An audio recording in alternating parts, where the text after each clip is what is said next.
ಈ ಒಂದು ಬಜೆಟ್ನಲ್ಲಿ ಒಂದು ದೀರ್ಘಾವಧಿಯ ಒಂದು ಯೋಜನೆಗಳನ್ನು ಕಣ್ಮುಂದಿಟ್ಕೊಂಡು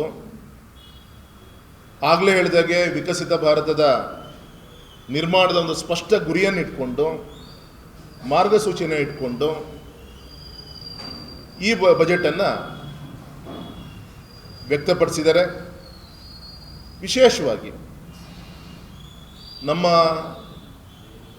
ಇನ್ಫ್ರಾಸ್ಟ್ರಕ್ಚರ್ಗೆ, ಮೂಲಭೂತ ಸೌಕರ್ಯಕ್ಕೆ ಸುಮಾರು 12.2 ಲಕ್ಷ ಕೋಟಿ ಹಣವನ್ನು ಇದಕ್ಕಿಡುವಂಥ ಪ್ರಯತ್ನ. ಯಾಕೆಂದರೆ ಒಟ್ಟು ಬಜೆಟ್ನಲ್ಲಿ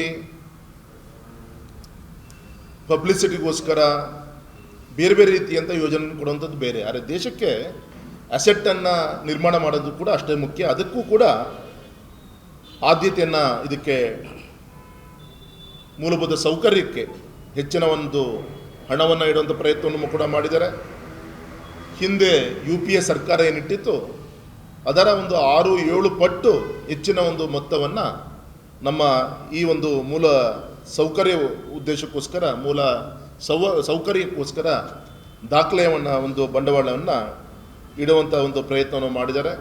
ಸೊ ಇದರಿಂದ ಇಡೀ ವಿಶ್ವದಲ್ಲಿ ಅತ್ಯಂತ ವೇಗವಾಗಿ ಬೆಳೀತಿರುವಂಥ ಒಂದು ಪ್ರಮುಖ ಆರ್ಥಿಕವಾಗಿ ಆ ಒಂದು ದಿಕ್ಕಲ್ಲೇನು ಹೋಗ್ತಾ ಇದೆ, ಇದರ ಒಂದು ಬೆಳವಣಿಗೆಗೆ ಒಂದು ಭಾರತನ ಕೂಡ ಕೈ ಜೋಡಿಸುವಂಥ ಒಂದು ಪ್ರಯತ್ನ ಇದ್ರ ಮುಖಾಂತರ ಆಗುತ್ತೆ. ಎರಡನೇದು ವಿಶೇಷವಾಗಿ ಬಯೋಫಾರ್ಮಸಿಗೆ ಮತ್ತು ವೈದ್ಯಕೀಯ ಪ್ರವಾಸೋದ್ಯಮಕ್ಕೆ ಆದ್ಯತೆಯನ್ನು ಕೊಡುವಂಥ ಕೆಲಸ ಈ ಒಂದು ಬಜೆಟ್ನಲ್ಲಿ ಸ್ಪಷ್ಟತೆಯನ್ನು ಕೊಟ್ಟಿದ್ದಾರೆ. ಬಯೋಫಾರ್ಮಾ ಉತ್ಪಾದನೆಗೆ ಮತ್ತು 5 ಪ್ರಾದೇಶಿಕ ವೈದ್ಯಕೀಯ ಕೇಂದ್ರಗಳ ಒಂದು ರಚನೆ, ಅದಕ್ಕೆ 10,000 ಕೋಟಿಯನ್ನು ಹಣವನ್ನು ಇಡುವಂಥ ಪ್ರಯತ್ನ. 1 ಯೂನಿಟನ್ನು ನಮ್ಮ ಮಂಗಳೂರಿನಲ್ಲಿ ಆ ಒಂದು ಕೋಸ್ಟಲ್ ಭಾಗದಲ್ಲಿ ಅಲ್ಲೊಂದು ಕೇಂದ್ರವನ್ನು ಮಾಡಬೇಕು ಅಂತ ಕೂಡ ಈಗಾಗಲೇ ಘೋಷಣೆ ಮಾಡಿದ್ದಾರೆ.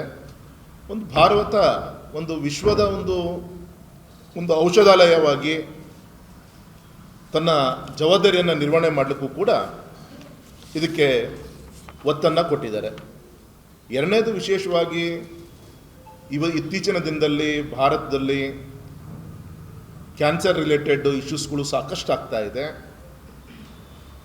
ಹೇಗೆ ಮನುಷ್ಯನ ಜೀವನ ಎಳ್ಕೊಳ್ತಿದೆ ಅಂಥೇಳಿ ಗೊತ್ತಾಗದ ರೀತಿಯಲ್ಲಿ ಮರಣದ ಒಂದು ಹೆಜ್ಜೆ ಹೆಚ್ಚಾಗ್ತಿರೋಂಥ ಈ ಸಂದರ್ಭದಲ್ಲಿ ಪಾಪ ಒಂದು ದುಡಿಮೆ ಮಾಡಿದಂಥ ಎಲ್ಲ ದುಡ್ಡನ್ನು ಕೂಡ ಆಸ್ಪತ್ರೆಗೆ ಮತ್ತು ಕ್ಯಾನ್ಸರ್ ರಿಲೇಟೆಡ್ ಮೆಡಿಸಿನ್ಸ್ ಏನಿದೆ ತುಂಬ ಕಾಸ್ಟ್ಲಿ ಆಗ್ತಾ ಇದೆ. ಹಾಗಾಗಿ ಇದನ್ನು ಕಣ್ಮುಂದಿಟ್ಕೊಂಡು ಕ್ಯಾನ್ಸರ್ ಚಿಕಿತ್ಸೆಗೆ ಸಂಬಂಧಪಟ್ಟಂಥ ಒಂದು 17 ಜೀವ ಉಳಿಸುವಂಥ ಔಷಧಿಗಳಿಗೆ ಕಸ್ಟಮ್ಸ್ ಇರ್ಬೋದು ಮತ್ತು ಟ್ಯಾಕ್ಸಿಂದನೂ ಕೂಡ, ಸುಂಕದಿಂದನೂ ಕೂಡ ರಿಯಾಯಿತಿಯನ್ನು ಕೊಟ್ಟಿರೋದು ಕ್ಯಾನ್ಸರ್ ವಿರುದ್ಧ ಒಂದು ಹೋರಾಟ ಮಾಡುವಂಥ ಕುಟುಂಬಗಳಿಗೆ ಒಂದು ದೊಡ್ಡ ಮಟ್ಟದ ಒಂದು ಆರ್ಥಿಕ ಶಕ್ತಿಯನ್ನು ಕೊಟ್ಟಂಗೆ ಆಗಿದೆ ಅಂತೇಳಿ ನಾನು ಇವತ್ತು ಹೇಳಲಿಕ್ಕೆ ಇಚ್ಛೆ ಪಡ್ತೇನೆ. ಮತ್ತು ಇದ್ರ ಜೊತೆಗೆ ಆಯುರ್ವೇದಕ್ಕೆ, ಯಾಕೆಂದರೆ ನಮ್ಮ ದೇಶದ ಒಂದು ವಿಶೇಷವಾದಂಥ ಒಂದು ಗುಣ, ಒಂದು ಗೋಲ್ಡ್ ಮೈನ್ ಅಂದರೂ ಕೂಡ ತಪ್ಪಾಗಲಾರ್ದು. ಹಿಂದಿನ ಒಂದು ಋಷಿ ಮುನಿಗಳಿಂದ ಬಂದಂಥ ಒಂದು ತಪಸ್ಸು, ಅದನ್ನು ಮುಂದೆ ತೆಗೆದುಕೊಂಡು ಹೋಗುವಂಥ ಒಂದು ದೊಡ್ಡ ಸವಾಲು ಭಾರತದ ಒಂದು ಆಯುರ್ವೇದ ಕ್ಷೇತ್ರದಲ್ಲಿ ಇದೆ. ಸೊ ಆ ದೃಷ್ಟಿಯಿಂದ ಕೂಡ ಆಯುರ್ವೇದ ಕ್ಷೇತ್ರಕ್ಕೆ ಹೆಚ್ಚಿನ ಒತ್ತನ್ನು ಬರುವಂಥ ದಿನದಲ್ಲಿ ಇಡೀ ಪ್ರಪಂಚಕ್ಕೆ ಒಂದು ಆಯುರ್ವೇದ ಕ್ಷೇತ್ರದಲ್ಲಿ ದೊಡ್ಡ ಒಂದು ಕೊಡುಗೆಯಾಗಿ ಭಾರತ ಕೊಡಬೇಕು ಅನ್ನೋ ದಿಕ್ಕಿನಲ್ಲೂ ಕೂಡ ಅದಕ್ಕೆ ಒತ್ತನ್ನು ಕೊಡುವಂಥ ಕೆಲಸ ಆಗಿದೆ. ಮತ್ತು ಮಹಿಳಾ ಆದ್ಯತೆಗೆ, ಮಹಿಳಾ ಸಬಲೀಕರಣಕ್ಕೆ ಒಂದು ವಿಶೇಷವಾದಂಥ ಒತ್ತನ್ನು ಕೊಟ್ಟು ಶಿ ಮಾರ್ಟ್ ಅಂಥೇಳಿ, ಅಂದರೆ ಲಖಪತಿ ದೀದಿಂದ ಹಿಡಿದು ಅವರು ಒಂದು ಮಹಿಳಾ ಉದ್ಯಮಿಗಳಾಗಿ ಪರಿವರ್ತನೆ ಮಾಡಲಿಕ್ಕೋಸ್ಕರ SHE, that means self help entrepreneur, ಇದನ್ನು ಕಣ್ಮುಂದಿಟ್ಕೊಂಡು ಶಿ ಮಾರ್ಟ್ ಅಂಥೇಳಿ ಮೊನ್ನೆ ಬಜೆಟ್ನಲ್ಲಿ ಕೊಟ್ಟಿರೋದು ಒಂದು ವಿಶೇಷವಾಗಿ ನಮ್ಮ ಗ್ರಾಮೀಣ ಮಹಿಳೆಯರಿಗೆ ಆದ್ಯತೆಯನ್ನು ಕೊಡುವಂಥ ದಿಕ್ಕಿನಲ್ಲಿ ನಮ್ಮ ನ್ಯಾಷನಲ್ ರೂರಲ್ ಲೈವ್ಲಿಹುಡ್ ಮಿಷನ್ ಮುಖಾಂತರ ಈ ಒಂದು ಯೋಜನೆಯನ್ನು ಕೊಡುವಂಥ ಪ್ರಯತ್ನವನ್ನು ಕೂಡ ಮಾಡ್ತಾ ಇದ್ದಾರೆ. ನಾನು ಆಮೇಲೆ ಸಾಫ್ಟ್ ಕಾಪಿ ಎಲ್ರಿಗೂ ಕೂಡ ಕಳಿಸೋ ಪ್ರಯತ್ನ ಮಾಡ್ತೀನಿ. ಹಾಗಾಗಿ ಇನ್ನೊಂದೆರಡು ಮೂರು ವಿಚಾರಗಳು, ವಿಶೇಷವಾಗಿ MSME ಒಂದು ಸಾಲಕ್ಕೋಸ್ಕರ ಇರ್ಬೋದು, ಮತ್ತು ತಂತ್ರಜ್ಞಾನ ಅಪ್ಗ್ರೇಡ್ ಮಾಡಲಿಕ್ಕೋಸ್ಕರ ಹೆಚ್ಚಿನ ಒಂದು ಒತ್ತನ್ನು ಕೊಡುವಂಥ ಪ್ರಯತ್ನ, ಮತ್ತು ವಿಶೇಷವಾಗಿ ಮೊನ್ನೆ US ಜೊತೆಗೆ ಟ್ರೇಡ್ ಅಗ್ರಿಮೆಂಟ್ ಏನಾಯಿತು, ಎಲ್ಲರೂ ಕೂಡ ಪ್ರಪಂಚದಲ್ಲಿ ಆಶ್ಚರ್ಯಚಕಿತರಾಗಿ ನೋಡಿದ್ದು ಕೂಡ ನಿಮಗೆಲ್ಲರೂ ಕೂಡ ಗೊತ್ತಂಥ ವಿಚಾರ.